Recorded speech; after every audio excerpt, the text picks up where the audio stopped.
What's going on, everybody? Welcome back to the Pack a Day podcast. I'm your host, Andy Herman. You can follow me on Twitter at Andy Herman NFL.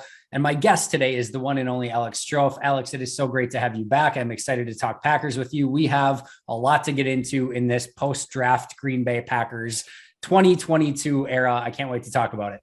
No, I'm right there with you, man. Good to see you. I feel like nothing's really happened since the last time we recorded together, right? That's almost 2 months ago. So yeah, not a lot has changed. No. Yes, I'm excited to get into this because I think we've got a fun conversation to have today among, of course, we talked about it a bit before we started recording. I'm going to lean on some of what you saw at Friday's rookie practice, right? Like some of the early takeaways. So I'm excited to hear what you thought out there as well. Yeah, so we'll get into that a little bit. What our main topic today is going to be is the 5 biggest needs for Green Bay as we look at this roster right now. And of course, a couple disclaimers here. Nobody's roster is perfect, right? Like there's always going to be holes, even on every Super Bowl winning team. There's going to be specific holes that teams love to get better at. So we're not necessarily looking for perfection here. And also Brian Gutekunst is always telling us, and it's very, very true, that roster building is a 365-day-a-year process. It's very much worth mentioning that at this point last year, Randall Cobb, Devondre Campbell, Rasul Douglas, Dennis Kelly, Corey Bojorquez, who was the full-time punter all year long,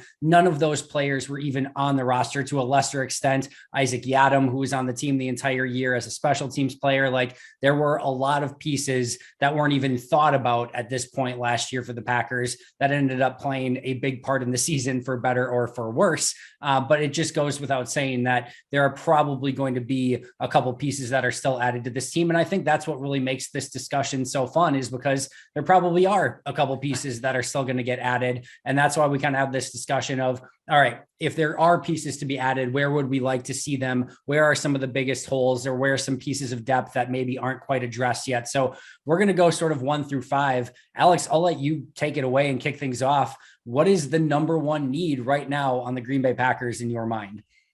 I still view it as wide receiver, Andy. I still do, right? Like I love the addition of Christian Watson. I think the kid has the potential to be a superstar in 2 or 3 years, right? Like that's what we have to realize is there's still not that immediate impact guy. And I know that Aaron Rodgers cures all ails, right? Like this offense will score points. I'm not worried about that. But is there really that reliable number one guy on the roster right now? I don't think so, right? Like I really like Allen Lazard. I think he's a really good number 2 receiver at best, right? I like Sammy Watkins, but does he even make the roster, right? Like the way they set up that contract, Andy, it indicates he might not make it, right? And again, Christian Watson's great, but you can't have these crazy high expectations for a first-year rookie that played against defenses like Valparaiso, may I mention, right? Like I'm not knocking NDSU. We love the Bison, but a shout out to Ross, right? But exactly.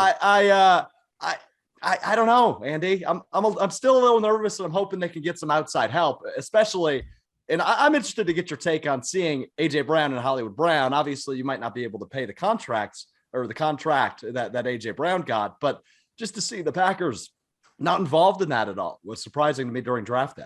Yeah, there's so much to go over here. And to be fully transparent, Alex and I did not talk about our lists 1 through 5 ahead of time. So there probably will be some agreements. There will probably be some disagreements, but we didn't review them ahead of time. But number 1 on my list is also number 1 receiving weapon, number 1 playmaker, right? And maybe that's a wide receiver, maybe that's a tight end. And I do think it should be pointed out here that I don't think that this is ultimately realistic at this point, that this is going to get addressed necessarily this season.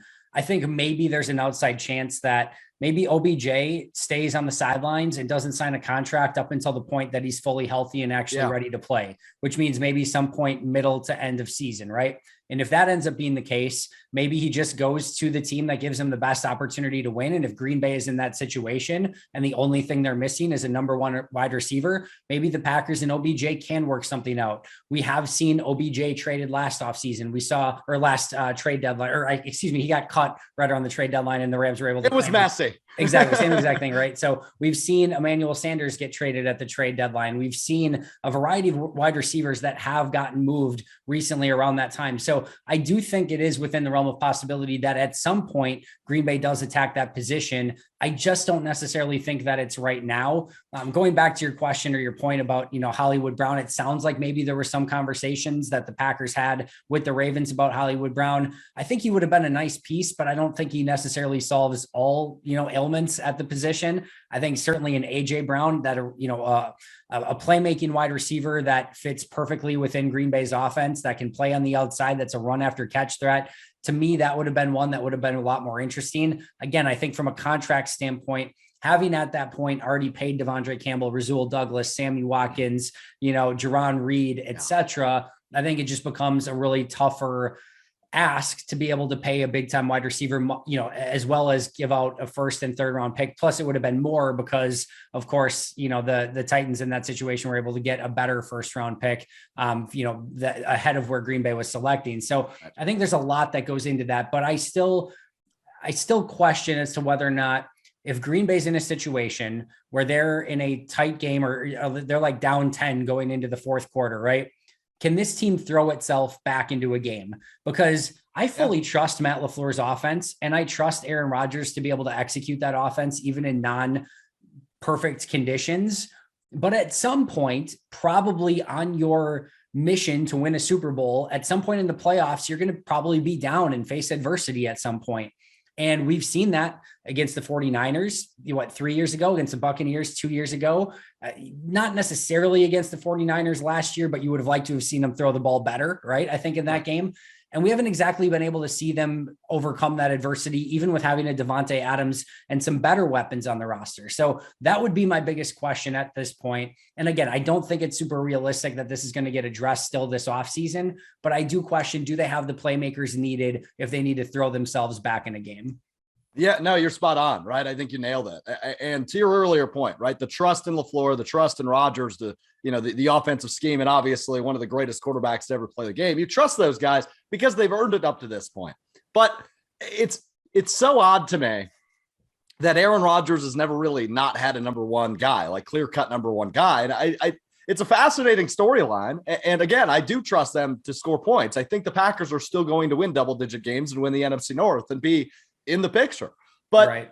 To your point, when you get in those games where you're playing one of the better defenses in the league and, they might be up by a touchdown or 10 points, how do you respond, right? Who is your go-to guy? We've known who it's been the last 10 years, 12 years, right? Like, who that number one option is.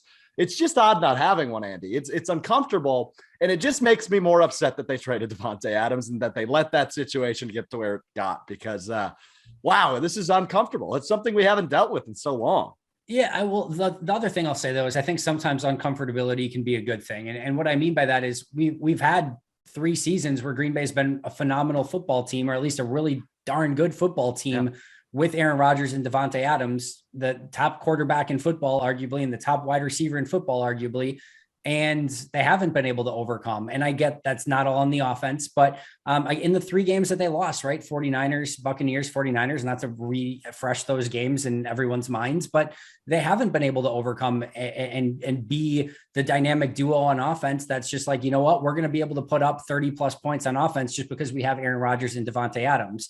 So I think a level of uncomfortability isn't the worst thing in the world. And I do think there is a couple things. I think there's enough unknown at the weapons on offense, to still question of like, all right, maybe they don't have something, but like, you know what? They drafted 3 wide receivers. Amari Rodgers is still an unknown.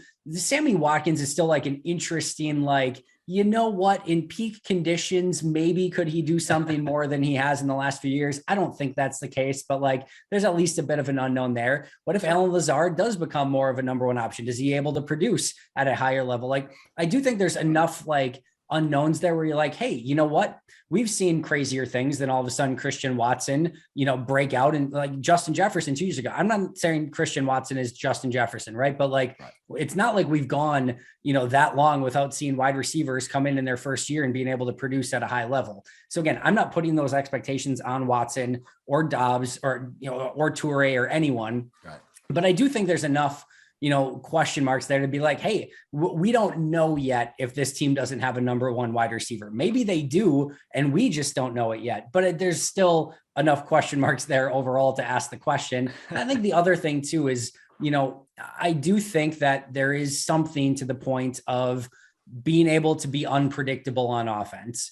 And I think at times with Davante Adams at wide receiver, this offense came very predictable. And listen, if I were quarterback and I had Davante Adams at wide receiver, I would spam the hell out of Davante Adams at wide receiver as well. I would look his way first every time. I would throw it even if it was triple covered at times. Like I wouldn't care because it's Davante freaking Adams and you look his way.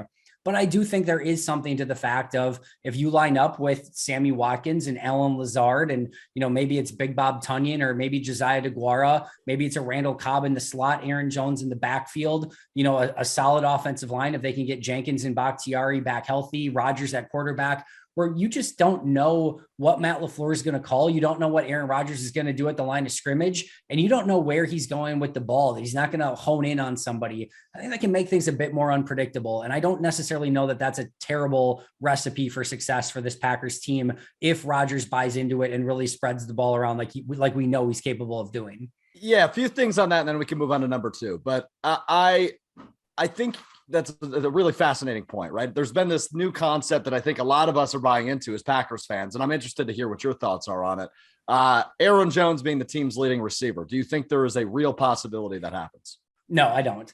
I think I think he's their number one weapon. I think he probably leads the Packers in all-purpose yardage if he stays healthy for the season. And I do think, but I think we lose track of the fact that Aaron Jones has done a really nice job of developing as a wide receiver, as a receiving option. Mm-hmm. But if you put Aaron Jones out wide and if you can get him lined up with a linebacker, he can win that more often than not. Teams started treating him by putting a nickel corner on him and just completely shut him down. This is not Christian McCaffrey where you can motion him out and get him on a nickel corner and McCaffrey can still win in that situation, right? He is a fun weapon that Matt LaFleur will use in a variety of different ways. But the primary job for Aaron Jones in the passing game is going to be checkdowns. It's going to be screen passes. It's going to be those sort of things, maybe little swing passes to the outside that are actual passes, but really they're runs if we're being real about it. I think all of those things are legit things that he will get used on. But I still don't think that he's a legit receiving threat in the way that you can, again, just motion him out and he basically then becomes a wide receiver. So I think he's going to be very involved and dynamic in this offense, but I don't expect him to have much of a change overall. I think this is going to be a heavy running team and a heavy defensive team. I think we're going to see a lot of Jones and Dillon, but I do think that Jones has a very similar role to what he's had over the last few seasons. It's interesting, right? Because we know it's going to be innovative. No matter what the answer is, it's going to be something unique in only Matt LaFleurian, right? So that's going to be fun. Well, I think we kind of stick with this conversation for my number two, Andy, because we're not going real far. Tight end is still a big concern for me as well, right? Bobby Biceps is my man. I love that guy. But how's he going to bounce back from this ACL tear? And what do they have really besides him, right? That was, I think, my biggest, I don't want to say disappointment, but that kind of feels like the right word, actually. My biggest disappointment from the draft was that they really didn't take a flyer on a tight end. They did late. They signed a free agent, but they didn't spend any, first 2-day picks on a tight end, which I thought they might do. And it's okay that they didn't. But what do we know about DeGuara? Not a ton through 2 years, right? We know he can be versatile. We know they can use him in a variety of ways, but to what extent, right? How involved can he actually be? So I'm interested to see what his role looks like in a crucial year 3 for him. Again, I hope Tunyon's comes back at his 100%, but there's no guarantee there. And then Tyler Davis, who we saw a little bit of, he's still with the team, correct, Andy? Oh, yeah. So he might have a bigger role, but is he really your answer at tight end? I don't know. But again, I think to our earlier point with the wide receivers, it's an Aaron Rodgers and Matt LaFleur offense. They're going to find ways to make things work, and they're going to make players look better in that system and with that quarterback playing. But I don't think there's a true number one answer there either. Yeah, so this is interesting because, again, my number one on my list was number one receiving weapon, which, again, I think could have been handled in a variety of different ways. Maybe that's a wide receiver. Maybe that's a Darren Waller at tight end, right? Something like that, where if they would have been able to achieve something like that, to me, they answer that question of number one receiving weapon and playmaker. So I didn't specifically have tight end on this list, but I do think, again, they could still use that playmaker overall. Tight end to me is very interesting. And Mike Wall brought up when I talked to him prior to the draft about he thought tight end was one of the biggest needs on this team. I didn't think Green Bay was going to see it that way. And I especially didn't think so, knowing the tight ends in this draft, not having a clear cut, 1A first round tight end. And then I think, that it had some depth, but one of the things you have to remember is, tight ends in the draft, like tight ends, one of the hardest positions to transition from college because you're involved in everything, right? You're involved in the run blocking, you're involved in the pass protection, you're involved in the receiving game. Like you have to learn so many nuances of the offense that it's so difficult to transition from college to NFL and just make that clean transition, right? So like even guys that are drafted at the top of the first round, it takes time. And a lot of times you get to the end of that first contract, like we just saw with like an OJ Howard, and you're like, we don't even know what we have yet. And he goes to the Bills for a cheap contract, right? So like, I think it's a really difficult position to develop. And in the meantime, I think they have guys on the roster, specifically Josiah DeGuara and Tyler Davis that you mentioned, that I think they like a lot more than maybe the general consensus is. And I also knew that once they re-signed Bobby Tunyon and brought back Mercedes Lewis, or at least didn't release him, which they could have got some cap savings from if they wanted to me, 4 of those spots were already spoken for. To me, Lewis, Tunyon, DeGuara, and Davis aren't going anywhere. And then if all of a sudden you draft someone, especially if it's high, like now you're almost committed to keeping 5 tight ends. And which means that like now even a guy like Dominique Daphne, like for sure has no spot on the roster, which you're not making roster decisions or draft decisions based on Dominique Daphne, right? But like overall, at the end of the day, I feel like the Packers believe that they have way more depth. And I look at the 2 guys, Josiah DeGuara and Tyler Davis, right? We just talked about tight ends take a longer period of time to develop. Well, now Josiah DeGuara is in year 3, which is where you would like to see him take that jump. And remember, ACL injury, he comes back last year. It wasn't really until towards the end of the season, I would say the Vikings game in Minnesota around middle to end of November, where you all of a sudden started to see DeGuara gain a little bit more confidence and play more like himself. This is the year for DeGuara where you're really hoping he makes that leap. No ACL injury. Again, you're starting to develop those skills as a tight end. I think Green Bay thinks, that they probably have something there. And then Tyler Davis, from the moment that he popped on tape, I immediately just sparked something with me, because there's a play really early on in his career where like he's lined up on the left side. It's like a run play it's like a stretch play to the right. He's at like left tight end. He's sprinting across the field and like takes out a guy like way down the field. He's not even like ending up involved. Like the guy, the running back's like tackled for like a 3-yard gain. So it doesn't even matter, but like he's sprinting across the field to go try to take out like a corner on the exact opposite side of the field, just in case that run would pop. Like that is a Matt LaFleur-esque player. And by the way, I think he actually has some really good athleticism and receiving ability as well. I think they found something there, and I'm really intrigued what he can bring. Now, when I say that, I think that could mean like, I don't know, 25 catches, 250 yards and 3 touchdowns, right? Maybe it's a lot more than that.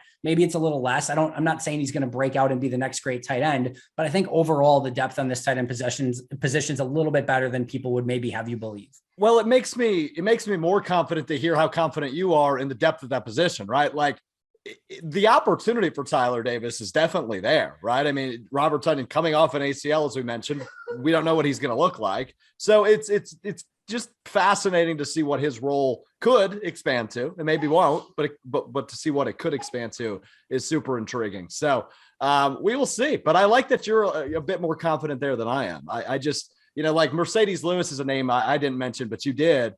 It's like, what do we expect out of him? He's got to be one of the oldest players in the league, right? Like I don't know, man. Like I love him. He's a dog, right? Like you got to love Mercedes Lewis, but does he just have it anymore? He's not a number 1 guy anymore. He's a really good blocking tight end. We appreciate that. That's his job, right? Like that's all he needs to do. Like he's not in there to catch passes, right? Like, so right. He's still, to me, the best blocking tight end in football, even at this stage of his career. And if you can be that, like you have a role. And remember, like when he went out injured a couple of years ago, they didn't replace him with the tight end. They replaced him with Rick Wagner. Like that's how much they viewed Mercedes Lewis's role. Like, if teams can view him as a tight end a little bit still, and not just as a 6th offensive lineman, and know that he has at least some receiving threat, that is a win.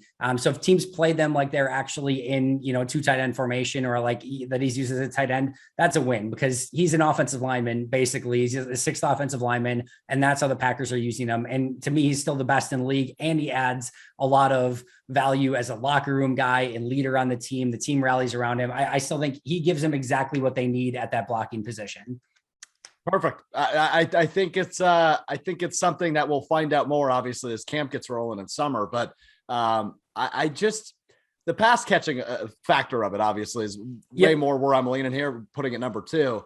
But I'm glad you think Mercedes still has some gas left in the tank, because damn it, I love that guy. So He's welcome as long as he'll stay. And again, I think overall, like we're on the same page, right? Like we would like to see Green Bay have a few more weapons on offense, and maybe Tonyan bounces back to what he was a couple of years ago. Maybe DeGuara takes a step. Maybe who knows? Again, maybe these receivers step up.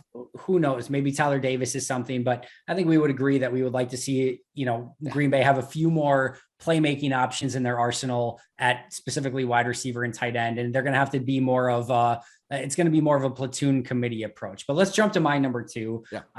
I have just depth in the secondary in general. So I fought the hard fight on Twitter a few days ago. I don't even know how long ago it was now, but like I mentioned this, I said, Green Bay's top 5, like you feel really good about, right? Savage, Amos, Douglas, Jair Alexander, and Eric Stokes. Like you feel really good about that group.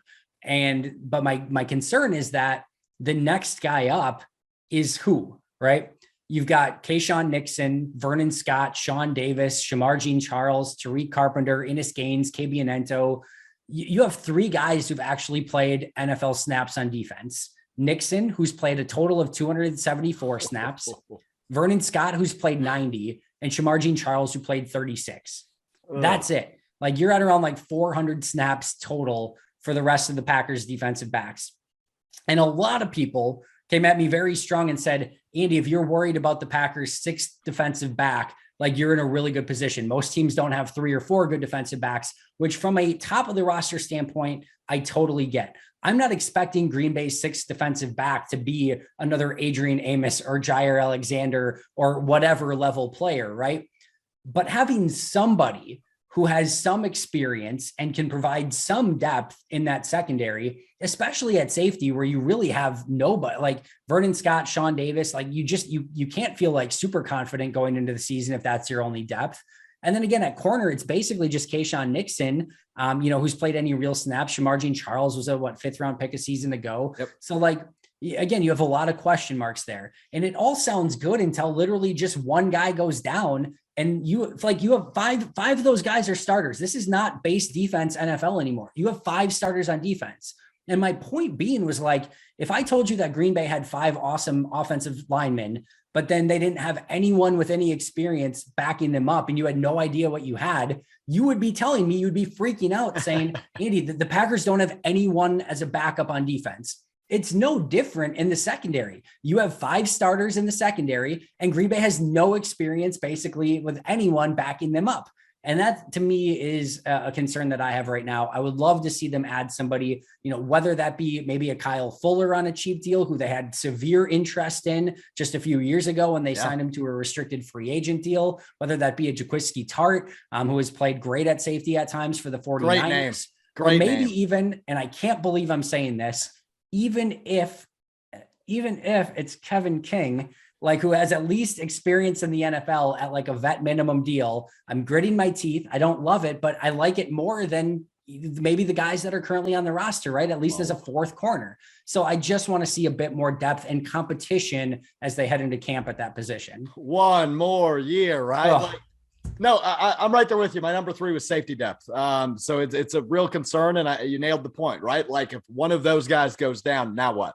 And I think that's a lot of times how we felt at inside linebacker over the course of the last few years, right? Like you've got your guys, but who's going to come in and back them up? And I think now with the pick of Walker in the 1st round, you finally feel like, oh, okay, we've got like some comfortable depth there. We got a total stud at 22, and he'll likely provide.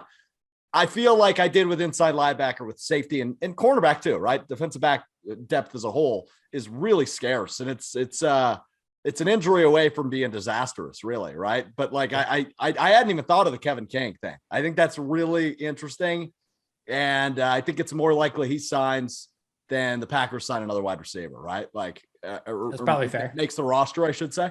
So yeah, I that's a fascinating concept that I hadn't thought of, but. Overall, the depth is scary, and you really obviously you never want injuries. You can never predict injuries, right? What's the old saying from I'm blanking on his name, but he was the offensive coordinator for the Colts when Peyton Manning was there.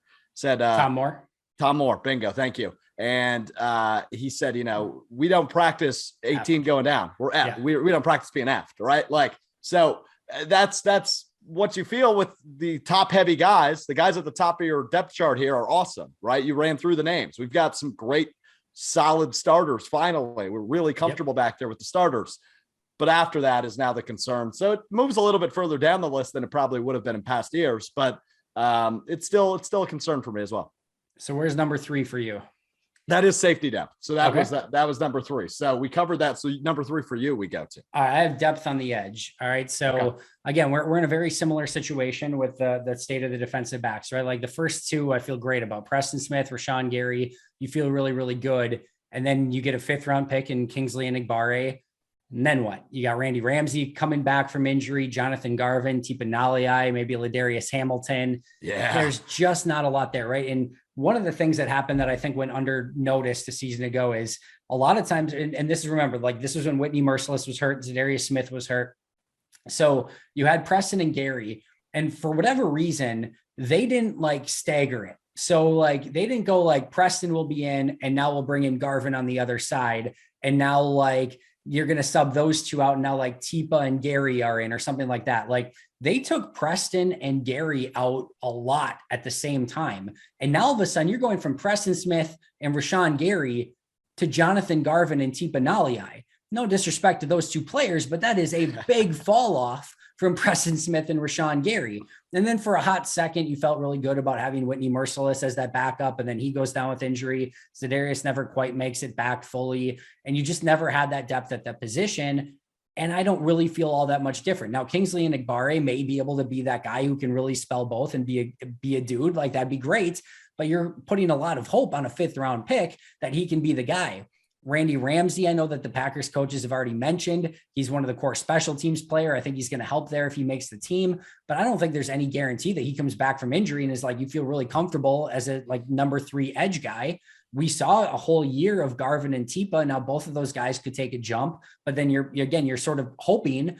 I would love to see a guy like Jerry Hughes, who is a veteran, who has played a long time in this league, just a very Whitney Merciless-esque signing, right? You're not asking him to be the guy anymore. Jerry Hughes as the guy at edge is going to be a problem. But if he's playing 20 snaps a game, and he's also a little bit of a different flavor than you have in Gary and Preston, who are going to be more of those physical guys. Like now all of a sudden you got a speed guy and Jerry Hughes who will throw a spin move at you and, use a speed rush. It's just like a different flavor, right? Like I would really love that opportunity to see them just add a little bit more depth like they did with Merciless a season ago. Yeah, I think you can almost guarantee we're going to see those low risk, high reward moves by Brian Gutekunst again, right? Rasul Douglas, obviously probably headlining, but Devondre Campbell too, going all pro on one of those moves. So you're going to see those. And I feel pretty comfortable. This will be the position they address through that. And I love the Jerry Hughes shout out. That's a name I forgot about, to be real honest with you. So that would be fun. And I think they'll address this in some way, shape or form, because this tends to be where Gutekunst has taken shots, right? Defensive line and linebackers, it seems that's just where he takes his shots midseason. We'll get till July and then they'll sign somebody off a practice squad and, oh, wait a minute, he made the roster. Okay. Yeah. And you kind of anticipate a jump from some of those guys you mentioned, right? Like Nali, it could happen, but again, hope is not a strategy, as you pointed out, Andy. So that's good. So let's roll right into number 4 for me, which is right tackle ? You got really creative with your titles, so I just added a question mark. I love it. Spice it up a little bit more. What are we doing there? Is it Elton Jenkins? Do we go somewhere else? I'd like to see more depth on the right side of the line. I mean, what do you do at right tackle, Andy? I don't think we've completely flushed out what's going to happen there. Zach Tom was the pick, right? And I think that's kind of where he played in college. So I don't know. I don't know what you do there. Where do you think the Packers go? At least from a starting position for right tackle, just because I think we could see some different groups and some different looks, because they like to get creative up there if they don't necessarily have an answer. But obviously with no Billy Turner now, I'm curious where they go. Yeah, number 4 on mine was offensive line competition, and specifically here at right tackle. So we're in lockstep on this one. Listen, for the last basically 3 seasons straight, Brian Gutekunst has done something to address this, right? Jared Valdir, Rick Wagner, Dennis Kelly, 3 straight seasons where they've brought in a veteran at the position to add some competition, to add a player who could be a swing tackle and be somebody like, if somebody gets hurt, you're in okay shape, right? To me, this is another opportunity for Brian Gutekunst to do that really for a 4th straight season, because I don't love the idea of having like a Sean Ryan and a Yash Nijman compete as that right tackle to start the season. And especially if that means in like Royce Newman, I guess is probably your right guard. Like to me, starting the season with Newman at right guard and either Yash or a rookie, Sean Ryan, who's probably projecting more as a guard at tackle, to me, that has the opportunity to be very scary. And now all of a sudden, like you've got Bakhtiari coming off an ACL at the left tackle spot. And all of a sudden, if he has any sort of setback, like, are you going into the first, month of the season all of a sudden with like, again, if Bakhtiari has any sort of setback with like, Yash at left tackle, John Runyon Jr., Josh Myers, Royce Newman, and Sean Ryan as your starting five, like that's very concerning at that point. Like that's potentially a bad offensive line. And Adam Stenavich and Luke Buckus deserve all the, faith in the world that, you give them 5 pieces and they're going to figure out a way to make it work. But I do think that this is another opportunity to bring in some competition. I think a Riley Reif would make some sense. I think maybe even bringing back a Dennis Kelly could make some sense. And I'll throw one last name out there. I don't hate the idea on a vet minimum deal of bringing back a Brian Bulaga. And here's what I'm saying, right? Like he just got released, released early in the season. If he's like, you know what, give me one more shot to protect Aaron Rodgers and I'm going to give it everything that I got. Like you probably know that he's not going to make it through the full season, right? But you just need him until Elton gets back. Like that, you only need him for like the first half of the season. If he can put enough glue and Band-Aids and duct tape on those 2 knees and, get through the first half of the season. And if he's playing well, then you can move Elton Jenkins around wherever the heck that you want. And again, I feel a little bit more comfortable in a player that probably is going to do everything he can to protect Aaron Rodgers and give it one last go around. For Aaron Rodgers, it's about the people. Well, give me Brian Bulaga, Iowa one last time. And I know he's going to fight through tooth and nail to go out there and perform at the best of his ability. And then again, if he doesn't turn out, you've got Elton coming back at some point. It's a level of competition and it's a low risk, maybe high reward sort of signing. So you'd be like my third option, but I think Dennis Kelly, maybe even a Riley Reif. I think there's probably a couple others, but I would love to see some competition for Yash, Sean Ryan, Cameron Tom, or excuse me, Zach Tom, et cetera, at that position. I would love to see the competition there. No, I'm right there with you. I think it's certainly going to be fun to see how that shakes out. But if Brian Bulaga signs with the Packers, Andy, that has to be worked into his contract that any Sunday night football game they have, he start just so we can have a couple more Brian Bulaga Iowas. Exactly.